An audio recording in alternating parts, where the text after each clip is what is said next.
Got it.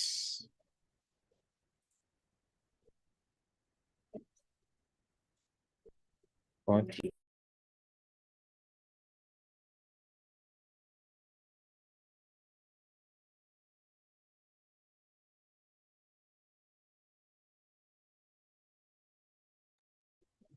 So, guys, welcome to our final meetup this year. Oh, this year, not like Kabisa. Thank you for being on time, the 7 of you. I'm going to share the live stream here, the live stream to everyone. We are live on YouTube in case you want to share with anyone else. And plug them to our meetup. Great. So welcome to UIUX Nairobi monthly meetup. Like I said, this is our final UX meetup this year. We've had 11 sessions and 11 sessions, 11 speakers, not even 11, more than 11, almost 20 plus speakers, because at times we have case study, at times we have one speaker, but yes, it's amazing that we've come this far. And thank you for being on time. If you're new here, if it's your first time, so let me introduce you.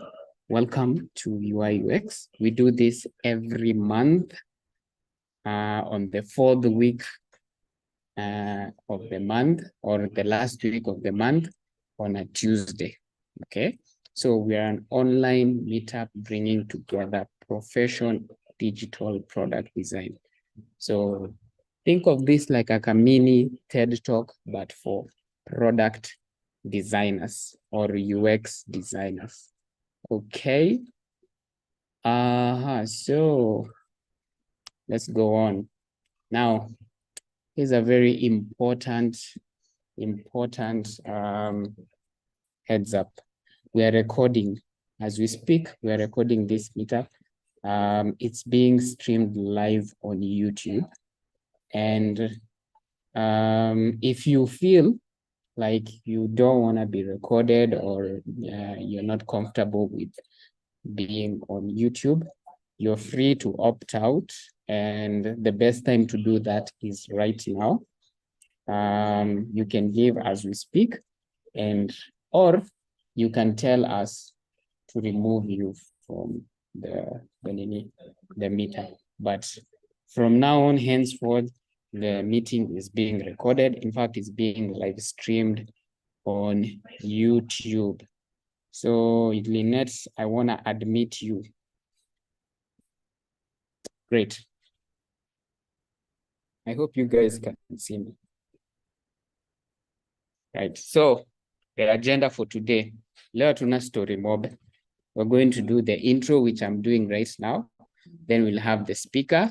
Today we have a couple of speakers, actually 4 speakers. And then after they finish presenting, we're going to have a Q&A where guys are going to ask questions and inquiries. And then before we finish, we'll have a section where we talk about jobs and events. So if you have any job opening, or any event tech related, it doesn't have to be UX, but tech related, even if it's a coding job or event, please share it on the comments, not on the comment, on the chat section, and we will share it before we end. So since today we are having only the case study, we might finish earlier, but if not, we will close at 7 p.m. Sawa.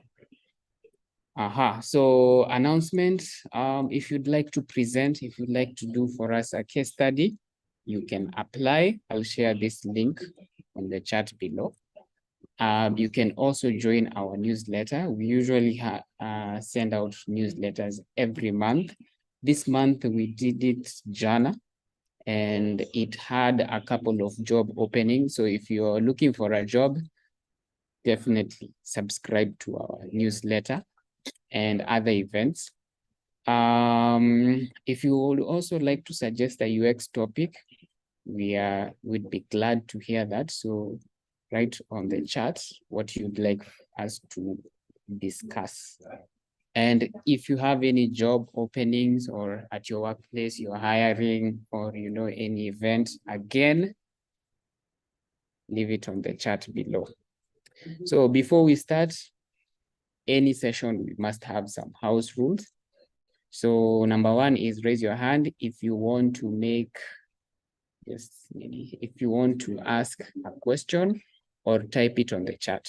So raise your hand, and the host, I, will allow you to unmute yourself and you can ask the question.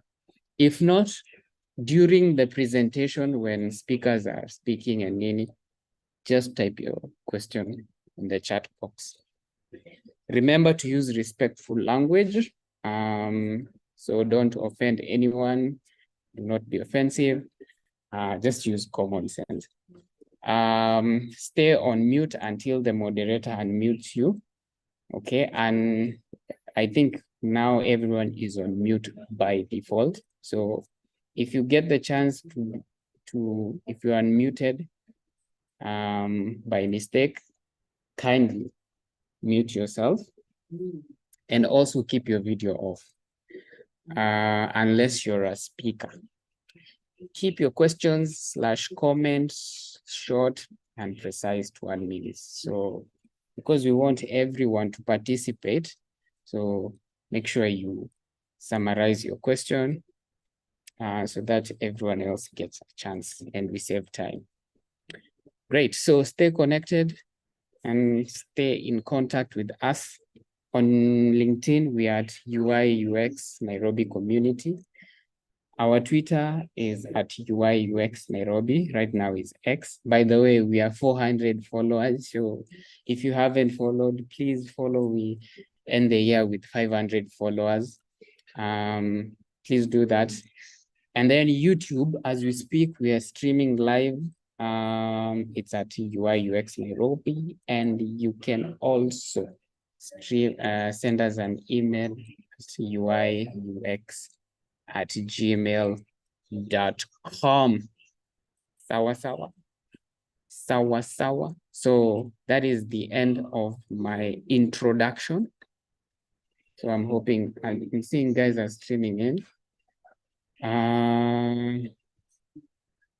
Great. So is Emmanuel, not Emmanuel, sorry. Is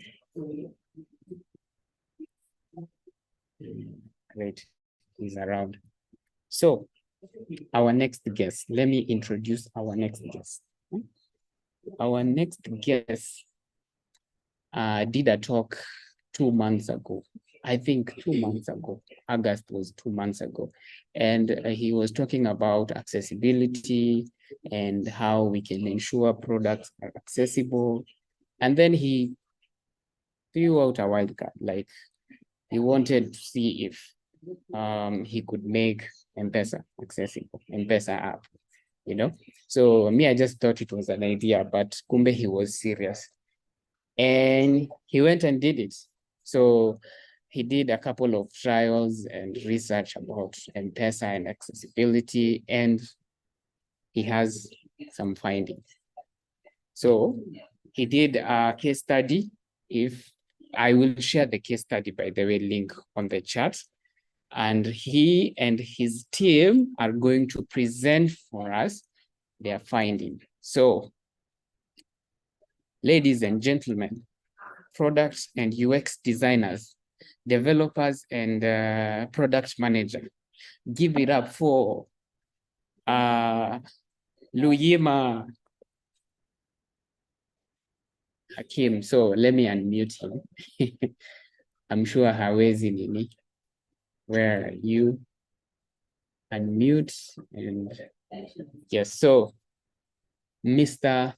Hakim Luyima, you're welcome. So kindly unmute yourself. I hope you can unmute yourself. Yes, so kindly unmute yourself and start your talk. Can't unmute Share with right us. now. Mute right now.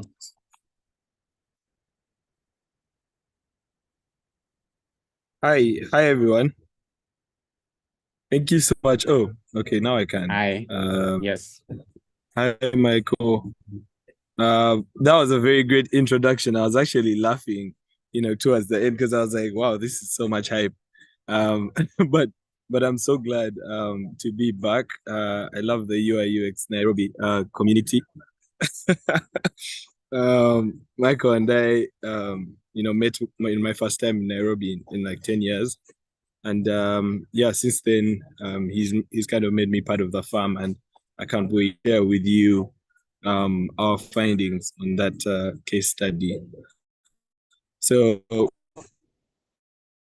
if so, Michael, should I share my screen? Yes, please. I think you So we could have just dive right the in. yes. Yes, please. Right. Yeah, just before we dive in, I just wanted to rectify something. Michael says that I worked on the case study alone. But actually, when I came onto this onto the session of UIUX Nairobi, I met um very passionate UX designers who are based in Nairobi. At the time, I was in Kampala, and we collaborated on this case study, and they'll be joining me as well, to talk about different parts of this amazing case study. So at this point, I'd like to invite Lynette Wayua, kind of get us started. All right, Lynette, before you join us, let me unmute you.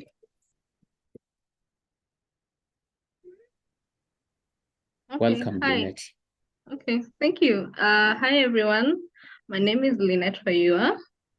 I was the co-host on the August meet. I was actually, the co-host on the August meetup, where this case study was born. So yeah, so let me take you through. So basically, our case study was on making M-Pesa app more accessible.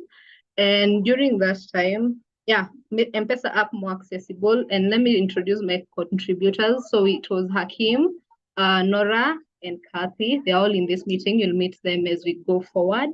But let's move on to the background of the M-Pesa accessibility study. So M-Pesa, as we know it, is like the biggest fintech, like currently. So it's a super. It has set its sight on being a super app status, and it's crucial in accessibility that we ensure that no one is left behind. So this case study has been dedicated to shedding light to these challenges that users face and how we aim to make M-Pesa app accessible to all. So we moved on to approaches. So, and in our approach to the M-Pesa accessibility study, of course we know those processes that we have empathy and what, but in this case we decided to be different. So our first step was to investigate. This means coming into contact with people who are differently abled and understanding how they use the M-Pesa app.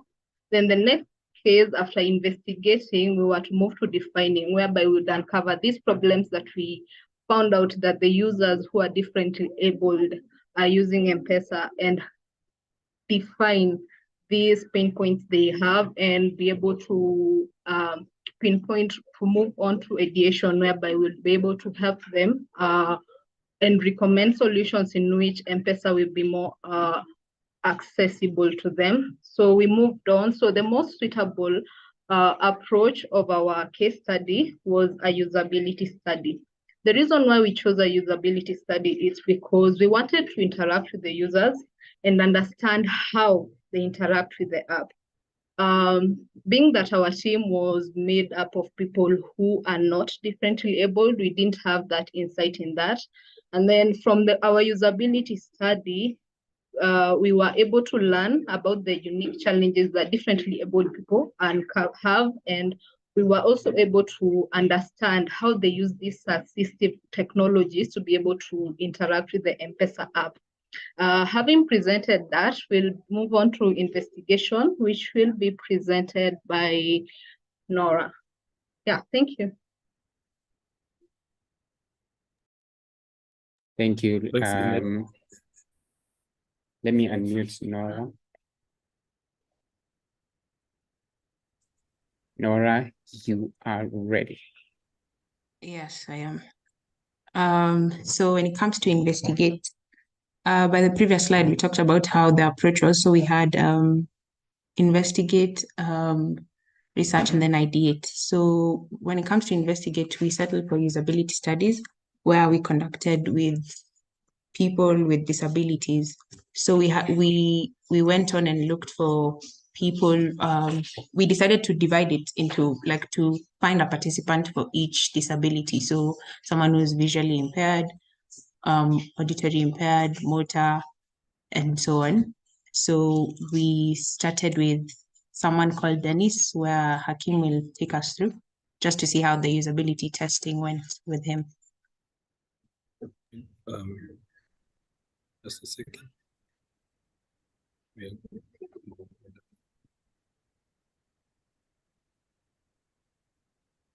Now we're playing the video, right? You'll start with the Dennis, who was auditory impaired. Oh yeah. First. Yeah. Okay. So I mean, with Eddie, thanks, sorry. Nora. Yes, Nora. Yeah, kind of had to make sure. So yeah, smooth sailing with Eddie. So like Nora said, we reached out to a number of organizations that were home operant to people with disabilities, but that was kind of not received very well. We weren't able to get them formally, and we were only successful when we actually went out of the emails and the calls and the formal approaches. So Eddie is a man called Eddie is the manager at Palette Cafe in Lavington. And I spent lunch there someday, and I was supposed to actually, we were looking for people to be testers in our case study, but at the point we had only met one person. So I talked to the management at Palette Cafe, and they introduced me to a man called Eddie. So I performed a session with Eddie and was able to identify strengths with Eddie. So we're basically searching whether people with auditory disabilities could perform the following actions: PIN input, sending money, purchasing items, checking balance, and buying airtime for self and others. And on all these fronts, Eddie was amazing. He also said that he was very satisfied with the app and could do everything on the app. He was actually more like an ambassador of the app, because I had told him I was from Kampala. So like through his assistive technology. And so he was almost pitching M-Pesa to me. I found this very satisfying, and we did not identify any significant areas of improvement for people with auditory impairments. Yeah, so I would like to call Nora to carry it from here.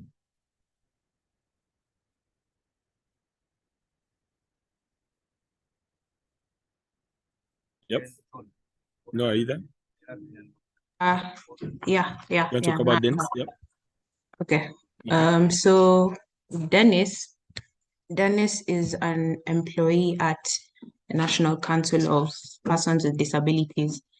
And like Hakim said, we tried reaching out to different organizations, and they weren't really answering their emails. We tried reaching out to organizations that deal with persons with disabilities, but it was proving difficult. So we decided to I know my mom was working, I think, with people with disabilities at some point. So I just asked her for a contact, and Dennis was one of them. So we took a trip to the National Council of PWDs, and we did a usability test with him. So the tasks are still the same, where we asked him to put his PIN, where we asked him to check his balance with his assistive technology, of course, where we also asked him to buy airtime. He also sent money to one of us, and we sent money back, and he was able to, navigate. But that was actually, we tested with two apps. We tried the My Safaricom, and then we tried the M-Pesa app. So with the My Safaricom, he uses it seamlessly because there he's able to navigate to see his balance. He's able to buy airtime easily, and all the basic functions that M-Pesa allows you to do. But then Hakim just moved to the pain point.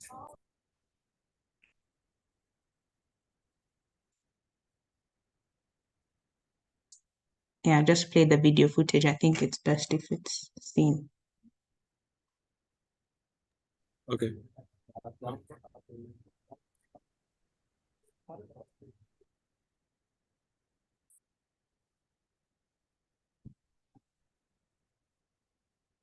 Just so when we tested it out on the M-Pesa app, it seemed difficult because the buttons were not labeled, I think now on the developing side.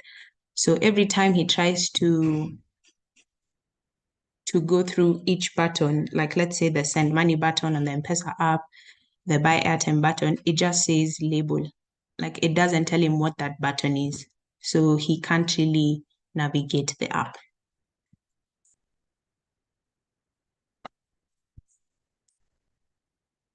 A second. Okay.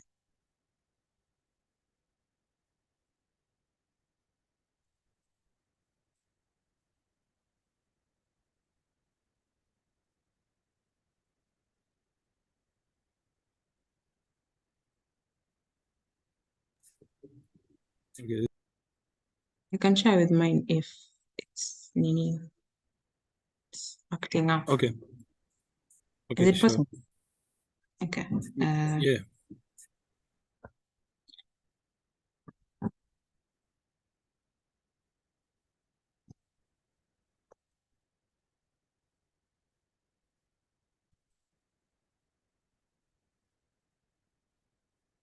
Just a minute.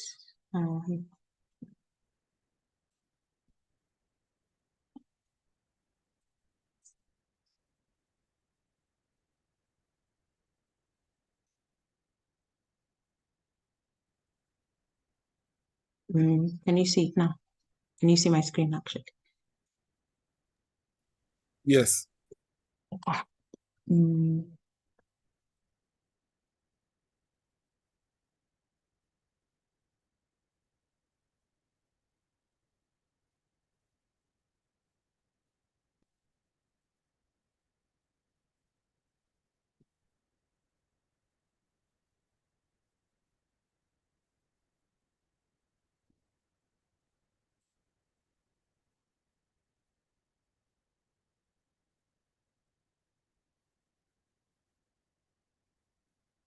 think it's not playing as well. Could we? I know we have the video in the case study link. We could use that instead. We have it posted on the link. I think it's something with the Figma version. I mean the paid and unpaid. But we should. I think if you could open it up on the Medium post. Then we'll show the end, but I can just explain it now. So okay, sure. Like I was saying, now when it comes to the M-Pesa, yeah. I can play it for you. You can. That's yes. Great. Please. So let me share my screen. Okay. Thank you.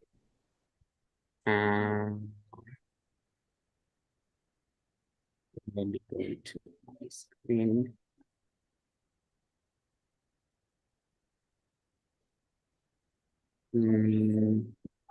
Just minutes. Just minutes.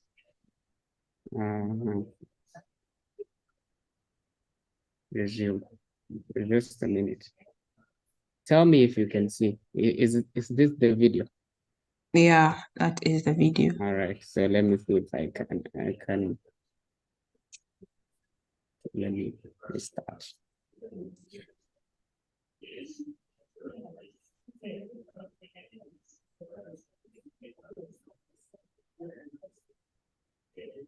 It's playing, but we can't hear. I think I can't hear from my side.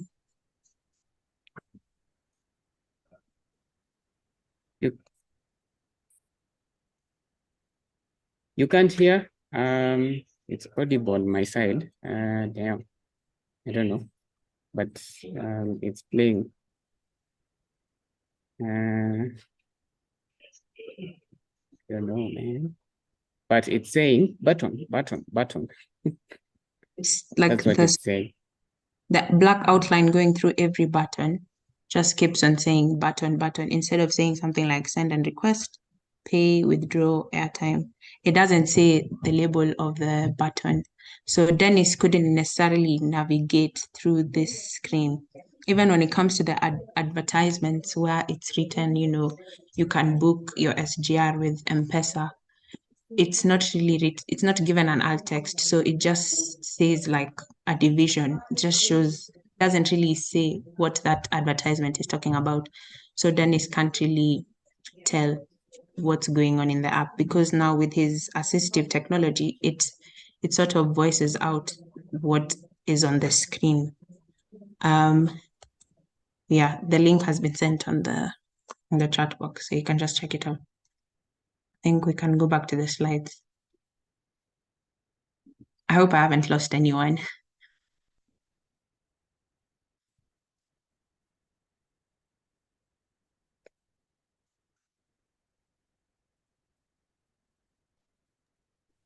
I think Hakim is supposed to share your screen. Just share from Oh, mine. it's you. Okay, cool. Oh, yeah. Okay. Cool. Thanks, Noah. Yeah, I was sharing, but my internet kind of lagged. Okay, let me just share from my side then. Okay.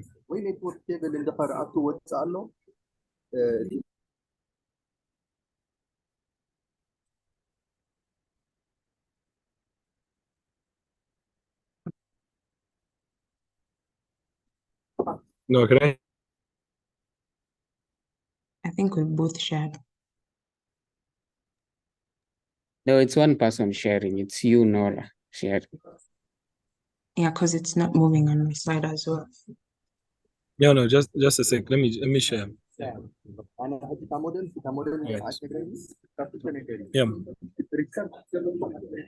So, Nora, we'll be then looking at areas of improvement, right? That's how we are. Or you had captured that, right?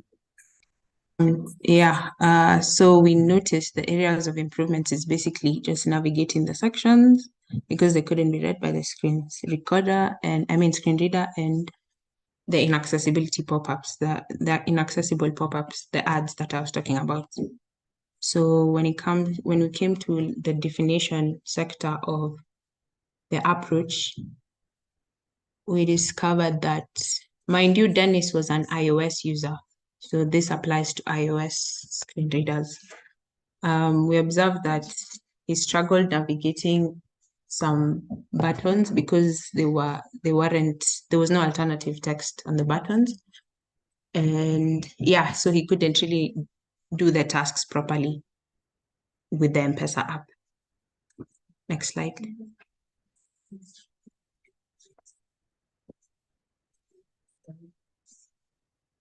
So with the solutions, because we weren't really sure if it's the developer side, but most of the times when buttons aren't labeled, when it comes to the developing side, then yeah, the screen recorder can't really work well with the interface. So we suggested that they label, especially the 4 major buttons that appear on the homepage, to include alt text for the images, for the ad slides, to label the mini app buttons. Those weren't labeled as well, and there are many mini apps. And then to also label the buttons on the account section of the app. When it comes to now, when you check your account section in the M-Pesa app and you can check like your expenditure of the month, those also needed to be labeled. I think now I can let Catherine take over the next slides.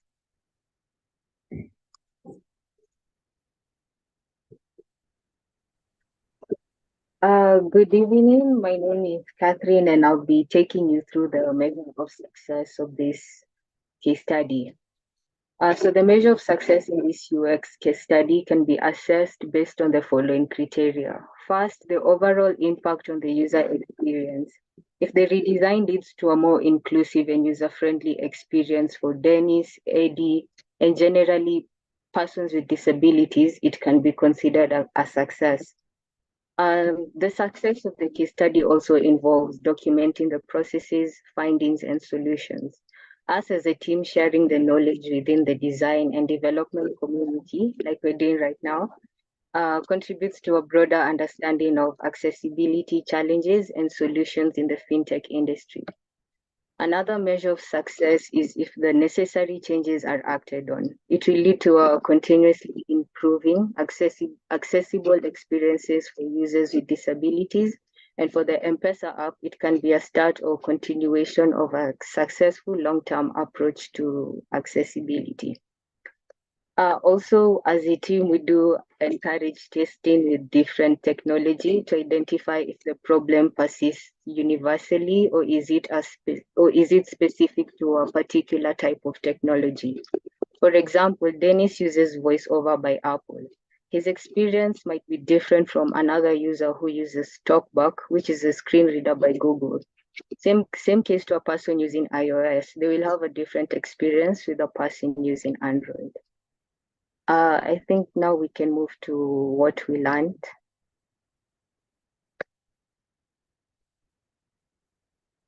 So moving on, we learned the importance of a user-centric approach to design and development. By involving users with disabilities like Dennis and Eddie in usability studies, you can gain valuable insights into their unique experiences and challenges. Also, diverse user experiences, as I stated earlier, like users with different disabilities using different technology may have distinct experiences and face specific challenges. So we do usability tests for accessibility that needs to be we do advise that usability tests for accessibility take this into consideration. So also our journey taught us valuable lessons as a team in terms of experiences and what we garnered from it. One is connecting with individuals and organizations who support those with accessibility needs can be challenging. It took us a significant amount of time to get responses from the organizations we had reached out to. The process was not smooth at all, but it did teach us a thing or two about being persistent. Another lesson we learned was collaborating remotely presents its unique challenges, especially when we had to balance between work life and meeting the time constraints of the case study. But all in all, we did manage to overcome these challenges. Yeah, so generally, in conclusion, the case study does provide a valuable example of how insights from usability studies aim to drive positive changes and improvements in the user experiences for users like Dennis and Eddie as they go about using fintech apps like M-Pesa. I think now we can go to the question. Just before we go there, Kathy, I just wanted to put the faces behind all this work. Just so we know that it's real people and not AIs that worked on this. Yeah. Anyway, there's familiar people here. But yeah, we're right there, and yeah, thank you for your time. So we could go to that question, yes, now. Thank you. Thank you very much, Luyima, Hakim, and your team, Kathy, Nora, and Lynette. I haven't heard from Lynette. Lynette, where are your insights? Anyway, thank you guys for that insightful case study. I have a question. I'll start with mine. So based on your insights and your research and all that, I don't know if you talked about it or probably you went through it faster than I could grasp it. What are the solutions apart from labeling the buttons? What other solutions did you guys come up with? Like, did you guys observe that can improve the app?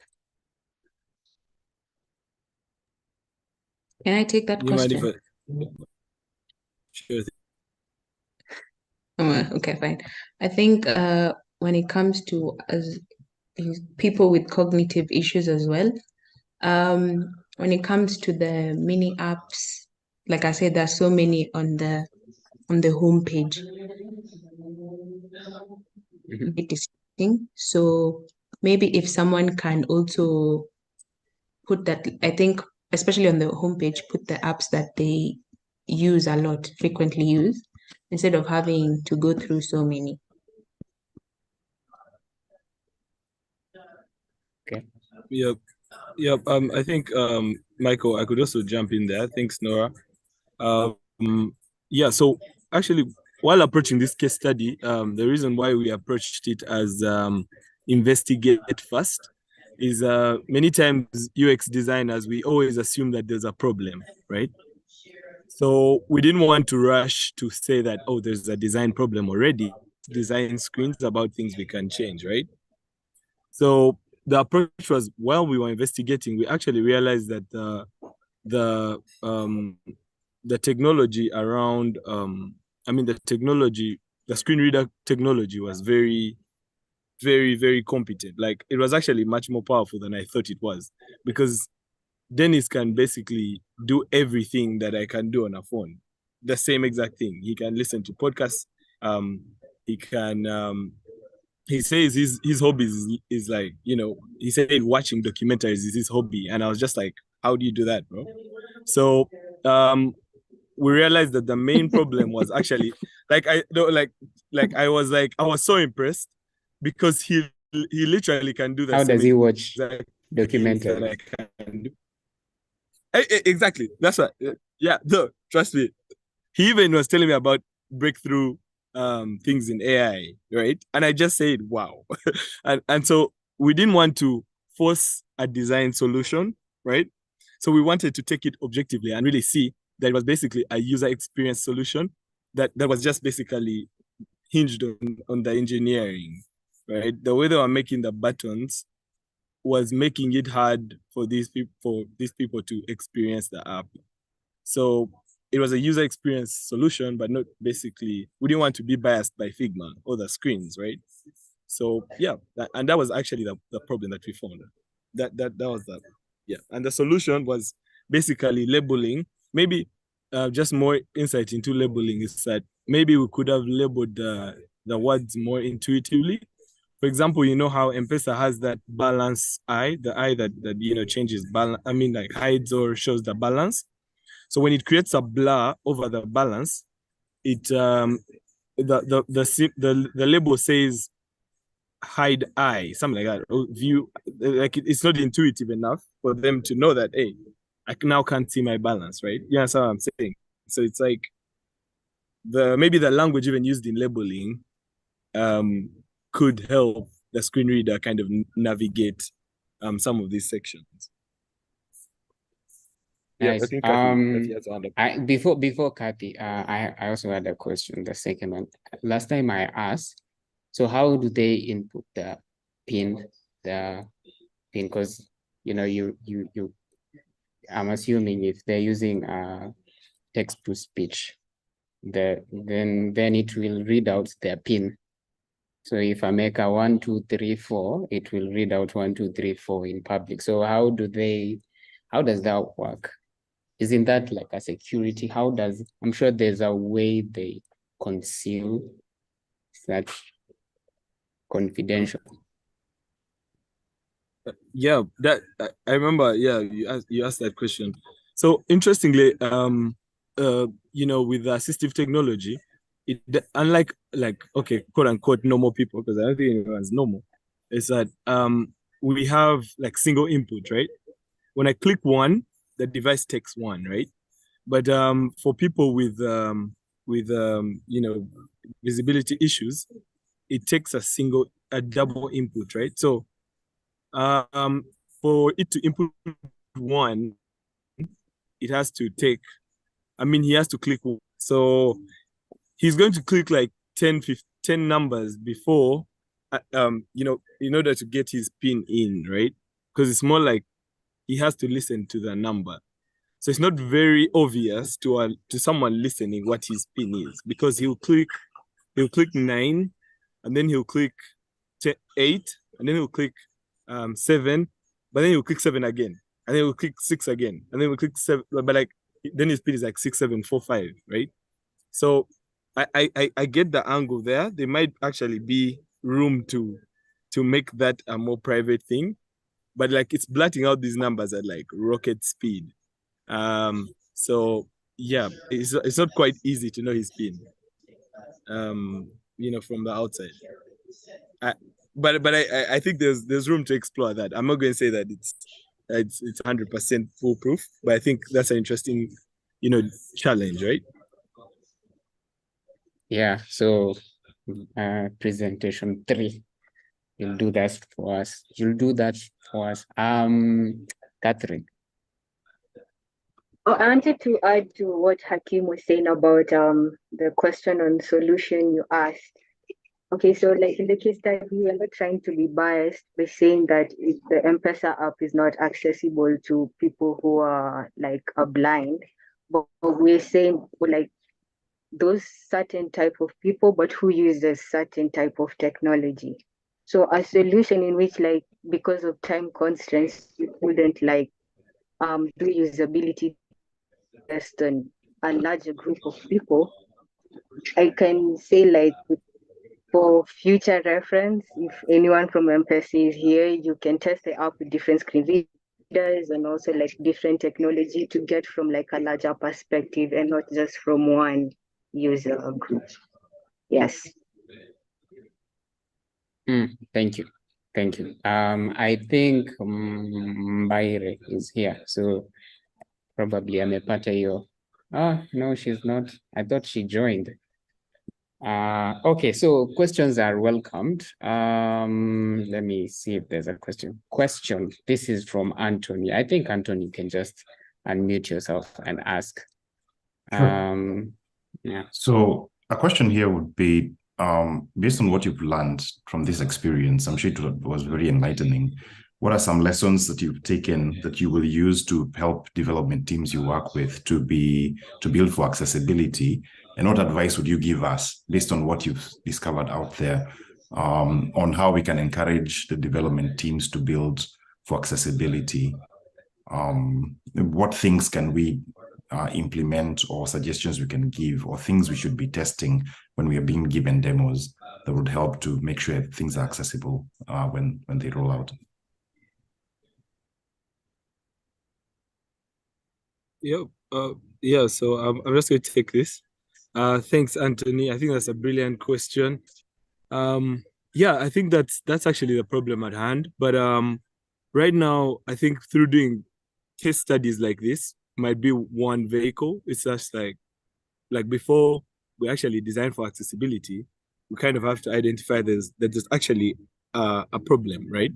And so case studies and platforms like this allow for such advocacy to happen.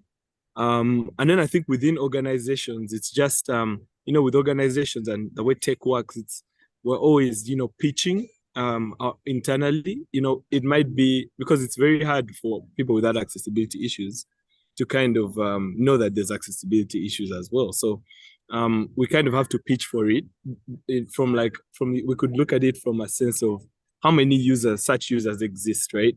How much more, how many more monthly active users can M-Pesa have if this kind of problem has been addressed, and then kind of again tie it to organizational objectives. Again, maybe they want to increase the transaction volume, and there's this kind of set of users that's not been addressed. I think that can get higher ups to look at it as a serious issue.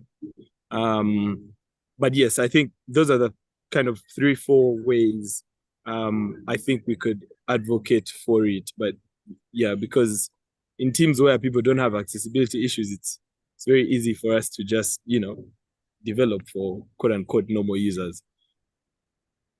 And also, advice for, I've seen the question, how to encourage development teams to build for accessibility. I also think if you follow the web accessibility standards that are provided, It can ensure like the app is relevant and provide like a consistent and accessible experience for users with disabilities.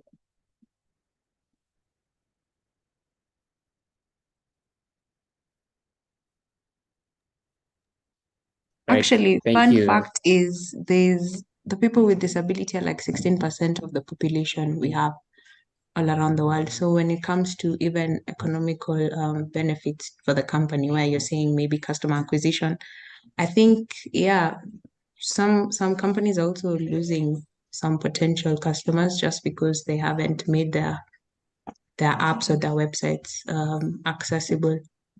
Yeah, and I think it also gives your work some sort of purpose. So just seeing how they're usually glad, because when we did the usability testings, most of them were really happy. Someone was just coming to check like if the app works with them.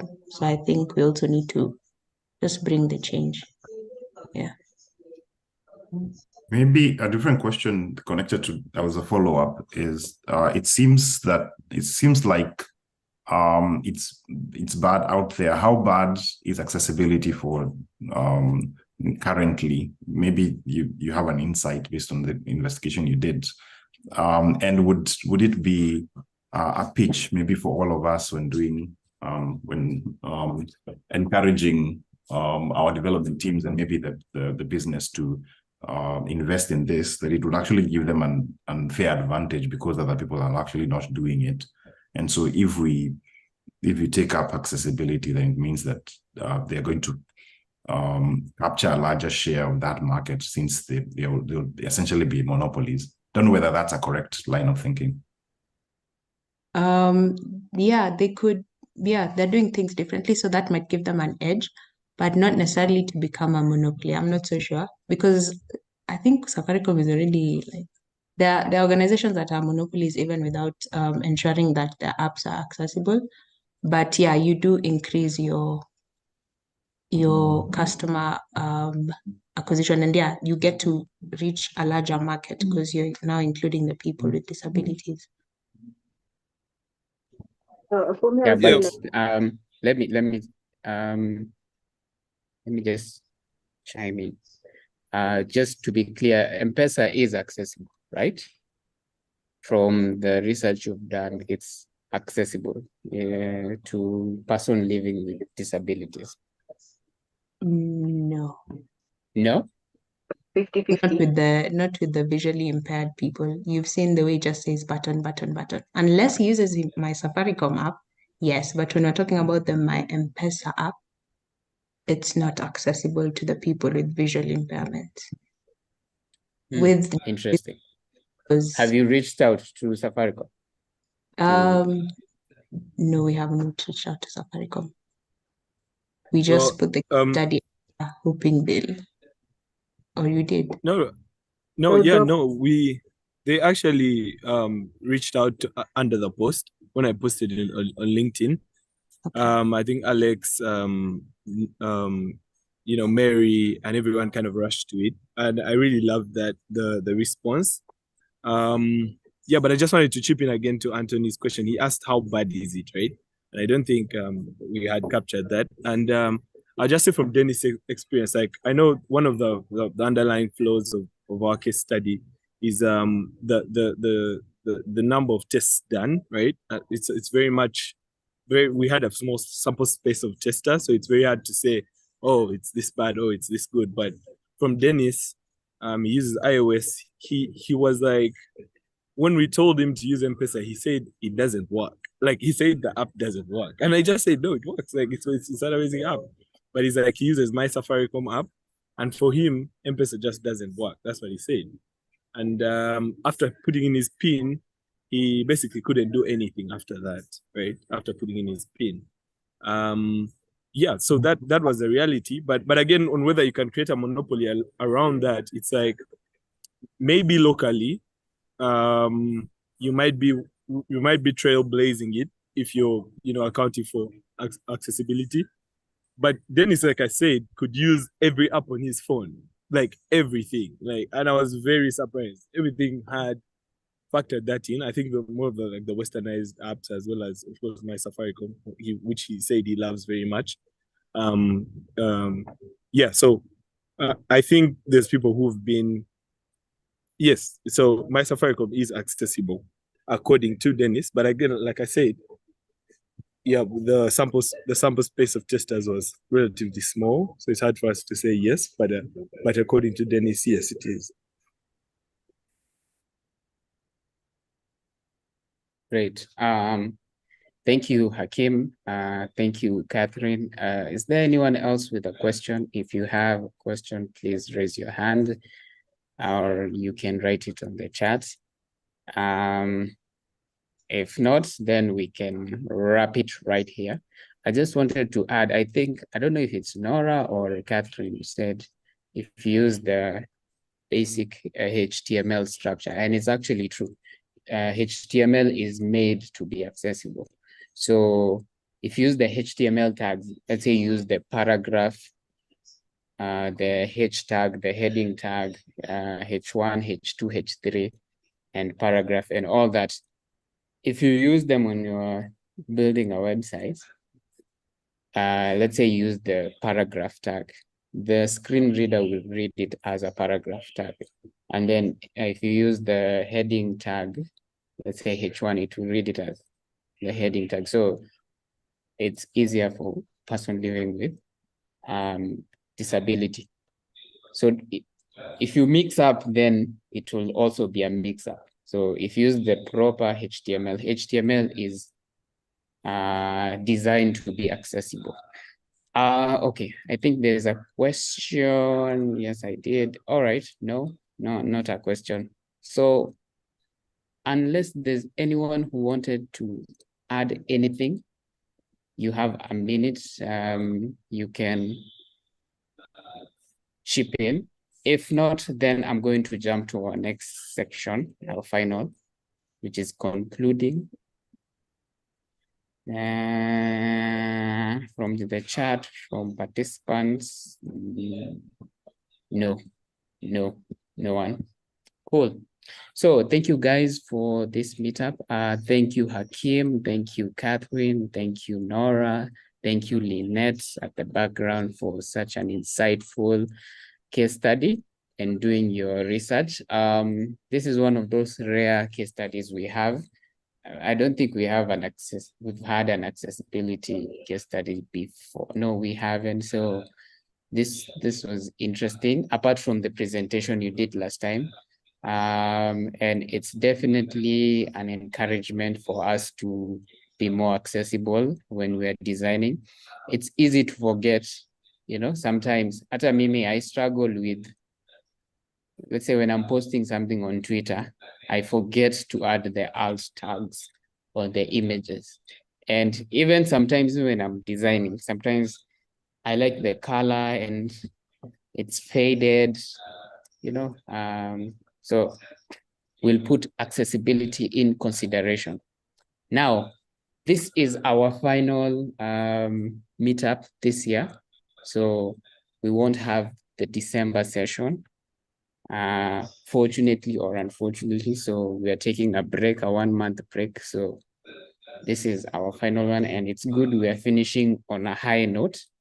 I'd like to share with you some opportunities, some job opportunities. Like I mentioned earlier, if you subscribe to our newsletter, we usually share job opportunities. If you've not, please subscribe. So opportunity number one, they're hiring. ABSA is hiring a lead UI UX designer. You can apply. I will share this links on the chat before we end. Tripitaka is hiring UI UX. Superside is hiring for several creative service roles. Xapo, I think that's how it's pronounced. Xapo Bank is hiring a VP of design. Remote is hiring for a senior web designer. Okay. Canonical is hiring. Huridocs is hiring product manager. So if you're looking for a job, then we're going to share this link on the chat. Do we have events? None. If you know any tech events, you can write them on the chat below. But so far, that's all I wanted to share. I'm seeing there's a presenting what of Salesforce associates. I don't know. Emmanuel, can you elaborate your question? So thank you guys for coming up. Thank you, Tony, for sharing the link. Unfortunately, Zoom has not copied the links, so imekuja ikiwa plain text. So we'll have to reshare the whole thing again. If not, I will add them on this video's description on YouTube. So check that out. So Emmanuel Ndua is saying, like, do you know of any Salesforce associate job? Unfortunately, no. Unless anyone has a Salesforce job, associate job, if you have, reach out to Emmanuel. So we're going to end it there. Thank you guys for showing up. See you all next year, 2024. Have an amazing holiday. Enjoy yourself. And that's where we wrap up the meeting this year. Yay.